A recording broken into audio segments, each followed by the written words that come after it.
Today was the wedding of my elite former classmate, Kevin. I was attending the reception in the grand ballroom of a luxurious hotel. Then, Kevin, seeing me, blurted out something shocking. Hey, I only invited the highly educated today, so why is there someone with low education here?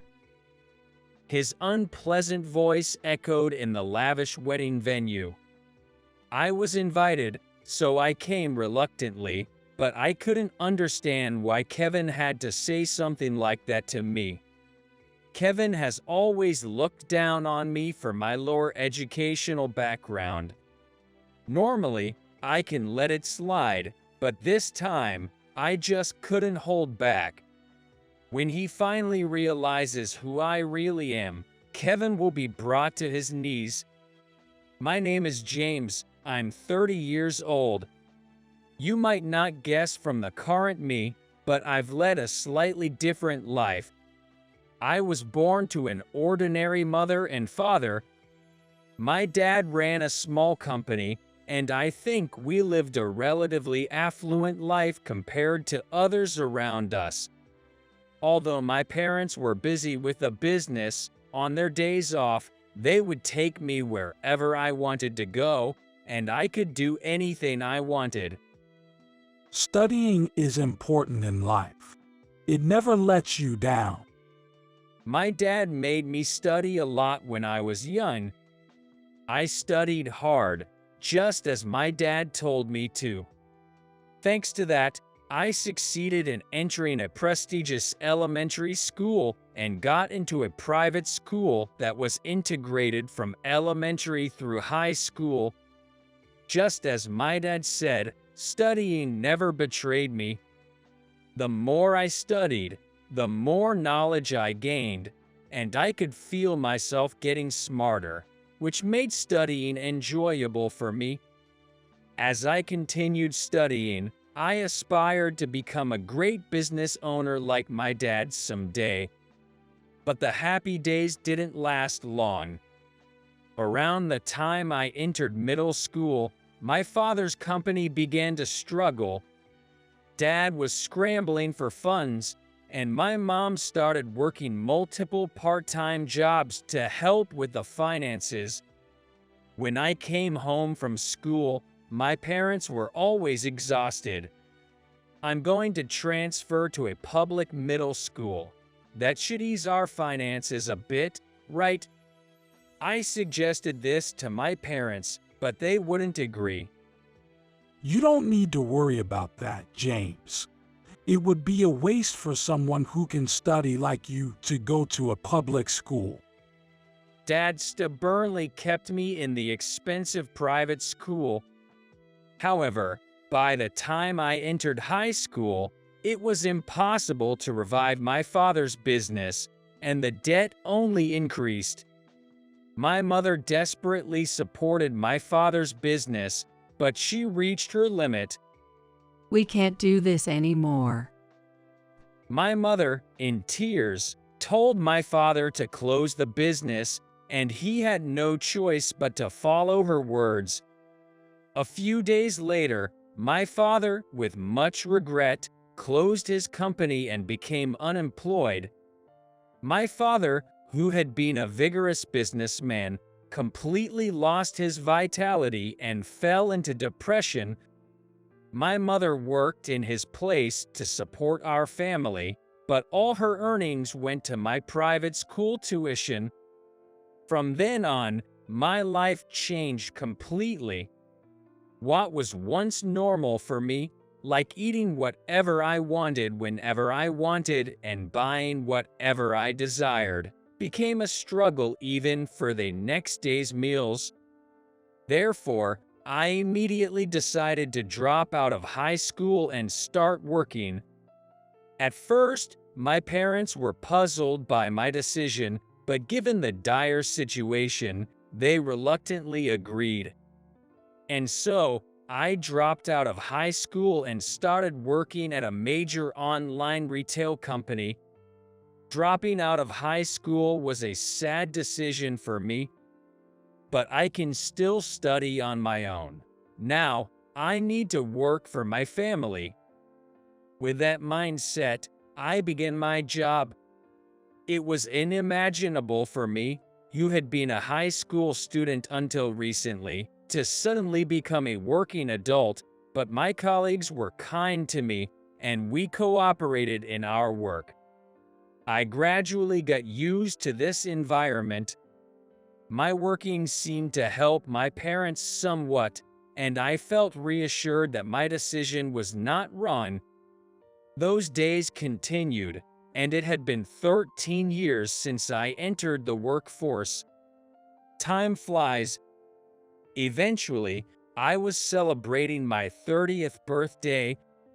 My colleagues said they would throw me a birthday party at a fancy restaurant, so I was walking towards that restaurant. It's a bit embarrassing, but also pleasing to be celebrated like this at 30. I was looking forward to seeing what kind of birthday party it would be. Then, I saw someone familiar walking towards me. I quickly looked down, trying not to be noticed, but he started staring intently at me. Oh no, I'm busted. Hey, isn't that James? The person who called out to me was Kevin, a former classmate of mine. The moment Kevin spoke to me, I instinctively stepped back. The reason I didn't want Kevin to notice me was because of the bitter memories from middle school. Kevin and I had been in the same elementary school. His father was the president of a major transportation company, and he lived a considerably wealthier life compared to our other classmates. His clothes were all designer brands, and the things he owned were much more expensive than what me or the other classmates had. Kevin always bragged about it to me and the others. I distanced myself from Kevin and rarely talked to him. But upon entering middle school, I ended up in the same class as Kevin. Being in the same class meant I couldn't avoid talking to him. Kevin often initiated conversations with me, but his talks were all about bragging. I got the top score at the tutoring center recently. The tests are just too easy, it's laughable. Our classmates praised Kevin for his boasting. Hey James, why don't you go to tutoring? You can't because you don't have the money, right? Kevin laughed, looking at my face. The other classmates looked at me with cold eyes. Back then, my father's business was not doing well, and I couldn't even tell my parents that I wanted to go to tutoring. I ignored Kevin's words and left the scene. The incident happened a month later. That day was the posting of our first midterm exam results in starting middle school. I was surprised to see the ranking on the bulletin board. I was in first place overall. Kevin, watching from behind, yelled out to me, James, you must have cheated, right? There's no way someone who doesn't attend tutoring could rank first. It's totally impossible, like the world turning upside down. The other classmates seemed to believe Kevin, looking at me with scorn. Despite not having cheated, why was I accused of such a thing? I was seething with anger. I didn't cheat. That was all I could muster in response. After that, I was labeled as a cheater in middle school, pointed at with disdain. It was all because of Kevin's baseless accusations. But there were friends who believed in me, which helped me overcome the situation. However, after several more exams, I consistently ranked top in my grade, and the number of classmates who treated me as a cheater gradually decreased. Kevin didn't like that and started to pick on me every chance he got. Even after advancing to high school, when Kevin learned I dropped out, he sneered at me. Your dad's company went bankrupt, huh? That's what happens when an incompetent person becomes a president. I almost lunged at Kevin in anger. I was held back by a classmate just in time, but I couldn't forgive him for insulting my parents. Who on earth does he think he is? So Kevin, you must be a really important person. Keep it up. I said these words sarcastically to Kevin, but he just smiled broadly, not catching the sarcasm. I left the school, passing Kevin by, thinking I would never see him again, yet here we were meeting in such a place. My luck couldn't get any worse. The cheerful mood I had earlier was gone. Haha, you never change, do you? Still reeking of poverty. Kevin started talking to me with a mocking joy in his voice. Here we go again. I wasn't walking there just to listen to Kevin's snide remarks. You haven't changed either.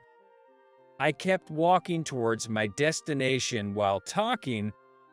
Then Kevin kept following me. Right? I'm always smart. I'd like to share some of my intelligence with you. Kevin said that with a laugh. Does he really think he's that smart? I laughed inside. I wish you could, but I've got things to do, so I'll be going now. Hearing this, Kevin laughed even more. The future must be bleak for someone who dropped out of high school. Well, it's a world that has nothing to do with me. I ignored Kevin's words and kept walking. After high school, Kevin graduated from a prestigious university and now works for the large company his parents run, or so I heard through the grapevine. But it was all thanks to his parents' connections, not his own abilities. I couldn't fathom why he felt the need to lord it over me. After saying his piece, Kevin didn't follow me any further. When I arrived at the restaurant, my colleagues were waiting for me. The star of the show is finally here. James, congratulations. Ken said that, and the rest of my colleagues welcomed me with applause. It's always nice to be celebrated, no matter how old you get. Thanks, everyone, for throwing such a great party for me despite your busy schedules. I expressed my heartfelt gratitude to everyone. They all smiled broadly. We do this anytime for you, James. They even gave me a present. I opened the package with childlike excitement, and I found a tie so nice I wasn't sure if it suited me. I tentatively put the tie against my chest to show it. How does it look? Ken and the others cheered. James, it suits you perfectly. James, you always wear the same tie, so we went for something really stylish. Glad you like it. I scratched my head, feeling a bit embarrassed. I was overwhelmed that they had thought so much about me to buy such a gift. Thank you. I'll treasure it. Everyone looked happy to hear my words. After that, I enjoyed a delicious meal and said goodbye to my colleagues. Ken and I then headed towards the station. I'm really happy about the birthday party. Thanks a lot. It's only natural for a valuable coworker like you. Ken laughed. Ken and I started working at the company around the same time. Although he's 5 years older than me, we get along well and even go out for drinks together in our private time. He's always been supportive at work, always looking out for me, and I'm forever grateful to him. At that moment, I had completely forgotten about the unpleasant encounter with Kevin before the birthday party, immersed in the joyous afterglow of the celebration. But inevitably, a situation arose where I had to face Kevin again. About a week after my birthday, I was sitting at my desk, working as usual, when Ken came over. Could you deliver these documents to Rainbow Logistics? Rainbow Logistics is a company our firm does business with. Ken seemed rushed, as if it was urgent. Sure, I'll go now. Really? I'm swamped with end-of-month work. You're a lifesaver. Ken handed me the documents with a happy expression. I immediately took them and hurried off to Rainbow Logistics. After several train transfers, I arrived at the company and was overwhelmed by its size. Rainbow Logistics is one of the top companies in the logistics industry. I asked the receptionist to hand over the documents and was about to leave. Then, I heard a familiar voice behind, so I turned around. Standing there was none other than Kevin. What brings you to my company? I couldn't believe my ears. Rainbow Logistics, right? Kevin's father's company. I had completely forgotten about that. Oh, Rainbow Logistics is your father's company. I just came to deliver some documents. I couldn't hide my surprise. Kevin looked a bit angry. I'm going to be the next president. It will no longer be my father's company. It will be mine. My mention of it being his father's company seemed to have struck a nerve, and Kevin became aggressive towards me. I don't know which company you work for, but any company that employs a high school dropout like you must be no good, huh? The receptionist looked shocked by Kevin's loud voice. Kevin, who raised his voice at me without any regard for the surroundings, appeared childish and embarrassing. Maybe you're right. I was about to leave Rainbow Logistics. But Kevin, not yet finished, continued to raise his voice at me. Low-educated people like you are a burden to society. I'm amazed you can live so shamelessly. I couldn't do it, that's for sure. Your thick-skinned nerve is astonishing. Kevin went on a tirade against me. His voice echoed through the entrance hall of Rainbow Logistics. Then, another voice came from behind Kevin. Kevin, what are you yelling about? We can hear you from outside the company. How embarrassing. It was Kevin's father, Tom, the president, standing there. Tom was wearing an expensive suit and a luxury watch. Dad, this guy was a classmate of mine, but he's so arrogant despite being a high school dropout. I wasn't trying to be arrogant. I just wanted to get out of there as quickly as possible. Then Tom looked at me intently. Why waste your voice on such an undereducated person? Don't raise your voice at someone like him. What if our other clients heard you? They'd be shocked. I was stunned. The idea that the president of a major corporation would use the term undereducated was unthinkable to me. You're right. It's a waste of time dealing with someone like you. What is this guy talking about? He's the one picking a fight, and it's almost laughably absurd. I couldn't hold back and retorted. I'd say the same to you. I'm busy too, so excuse me. I tried to leave the company once more, but again Kevin raised his voice at me. What do you mean by that? Hey. I left the company without paying attention to Kevin. His voice continued to echo even as I left the company. When I returned to my own company, Ken immediately came up to me. You really saved me, thanks. Also, this came for the company. Ken handed me an invitation. It was a wedding invitation for the son of a client's president, enclosed in a fancy envelope. My eyes widened in shock when I saw the name of the sender. It was Kevin's name. Seeing me speechless, Ken looked puzzled.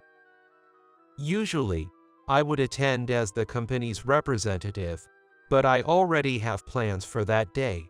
Rainbow Logistics is an important client, so we can't just skip the wedding, right? It's not uncommon for us to receive wedding invitations from clients. Normally, Ken, who handles our dealings with Rainbow Logistics, would attend, but if he had other commitments, there was no helping it. I'll attend in your place. I said so while sighing resignedly. The wedding, hey. I'm not fond of places where lots of people gather because I'm extremely shy. And it's Kevin's wedding, no less, someone I really dislike. He's sure to throw snide comments my way again. But I haven't done anything to deserve such treatment from Kevin. I resolved to attend the event with dignity. Time passed, and the day of the wedding arrived. I changed into a suit and wore the fancy tie given to me by my colleagues, then got into a taxi. The wedding venue was at a luxurious hotel.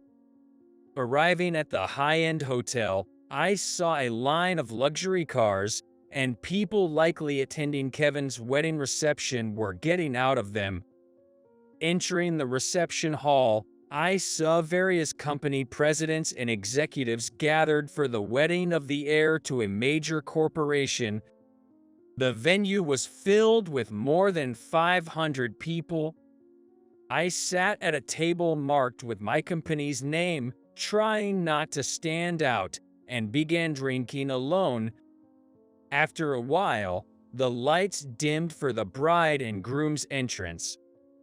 A beautiful woman in a stunning white dress and Kevin, in a tuxedo, entered arm in arm. Kevin was blushing but composed. When the bride and groom took their seats, a toast was made, and the hall burst into lively chatter.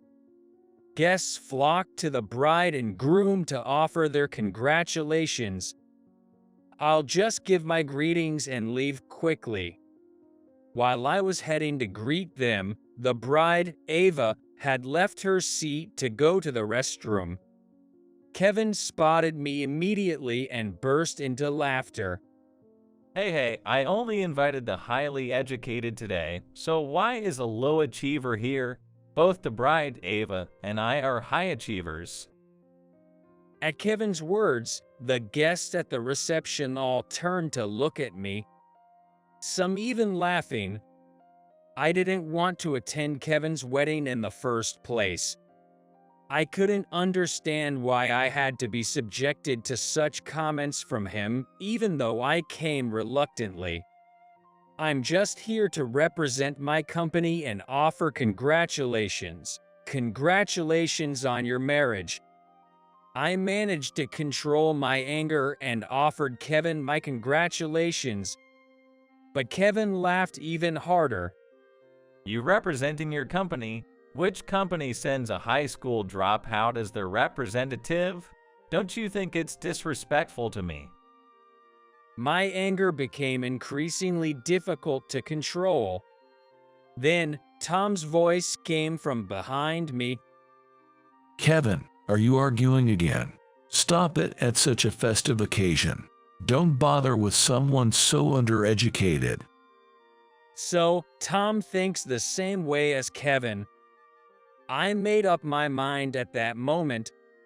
Just as I was about to speak, Ava returned from the restroom and looked surprised to see me. Aren't you? Kevin, puzzled by Ava's reaction, said, What? You know this guy, such an underachiever, is just trash in society, right? Ava, hearing Kevin's words, desperately tried to convey something to him, visibly shaken. Kevin, This man is. But Ava was too panicked to articulate her thoughts properly. Then, a man approached me. He hadn't heard my exchange with Kevin and greeted me with a smile. You're the president of Orion Corporation, right? It's an honor to meet you. I've wanted to talk to you, so it's great to see you here. He handed me his business card, which bore the name Pegasus Logistics. Pegasus Logistics is a leading company in the industry. What? Both Kevin and Tom looked at me incredulously. Could we have a formal business meeting sometime? Lucas, the president, asked me politely. Yes, we've actually been looking for a new logistics company. I'd love to hear more. As I smiled at him, Lucas beamed with joy. Ava, watching my interaction with Lucas, excitedly said, So, you are the president of Orion, indeed. I once interned at your company and had the chance to greet you. However, Kevin and Tom, still in disbelief, raised their voices at me. You're the president of Orion. Who would believe such nonsense? That's right. Orion is one of the top revenue-generating companies in the U.S. and a significant client of Rainbow Logistics. Enough with the jokes.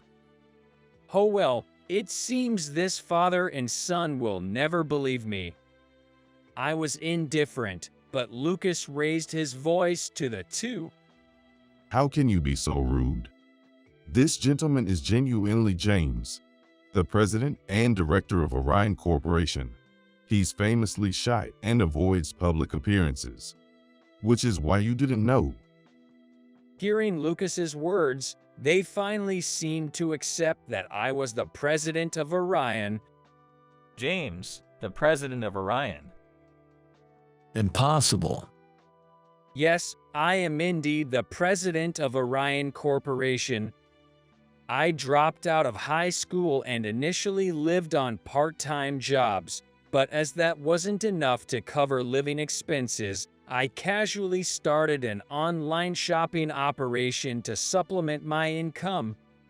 I hoped it would just help a bit with my finances. Gradually, the online shop's sales grew, and I seriously ventured into managing it. What helped me then was the mathematics I had studied from childhood. Education doesn't betray us. Indeed, my mathematical knowledge aided the management of my online shop. At first, I ran it alone, but soon I needed more hands on deck. That's when I hired a few employees, including Ken, who became my right-hand man. 2 years after starting my business, my company became so renowned that it was hard to find someone who hadn't heard of it. 14 years after its establishment, we expanded our market internationally, boasting the highest sales among online retailers in the United States. My company partnered with several logistics firms to operate efficiently, with Rainbow Logistics being one of them. When my company was just starting, finding a logistics company willing to partner with us was a struggle, but now they approach us with proposals for partnership. Initially, we didn't have a deal with Rainbow Logistics, but Tom approached us to do business. I'm extremely shy and rarely appear in public, so only a few people know that I am the president. Tom probably never imagined that I, a high school dropout, would be the president of this company. An unusual atmosphere pervaded the reception hall. I apologize for Kevin's rude behavior. Avis said that to me, looking genuinely sorry. It almost felt as if she had done something wrong herself. Ava, you haven't done anything wrong. The one at fault here is Kevin. I said this, but but Kevin just laughed, which I found incomprehensible. Then, Kevin said something surprising. I'm sorry for the harsh words, but it's the truth, right? Well, you've done well. We're friends, and this won't break our friendship, right?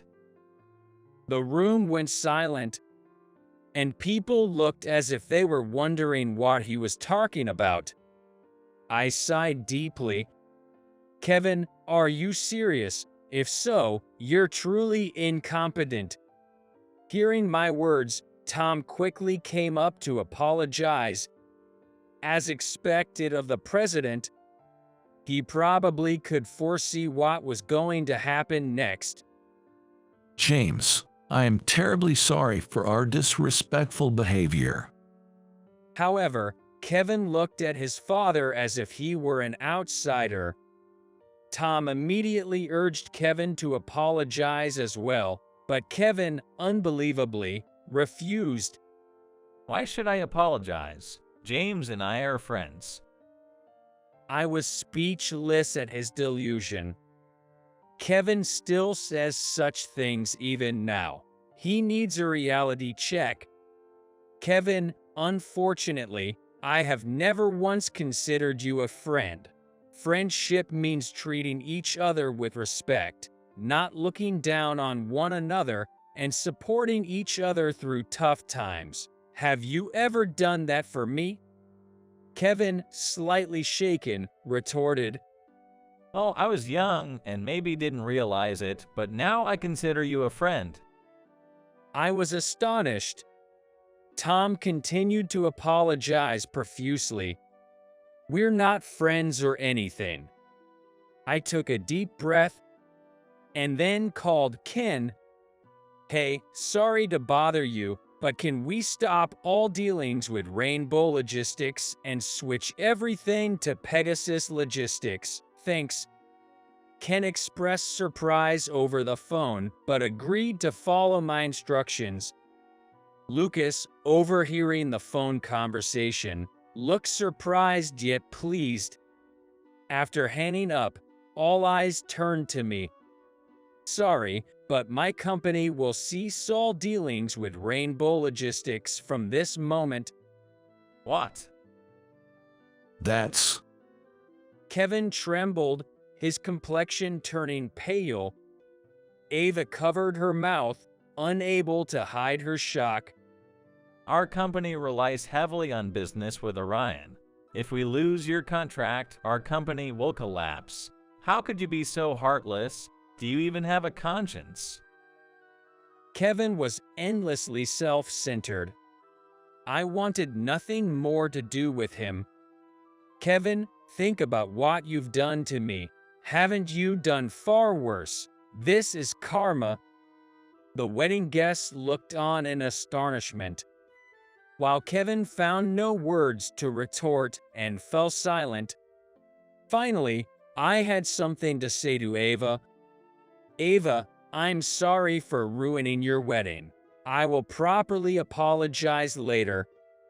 Hearing my words, Ava stood up. Your words, James, have opened my eyes. I agreed to this marriage because my parents said so, but I will not marry Kevin.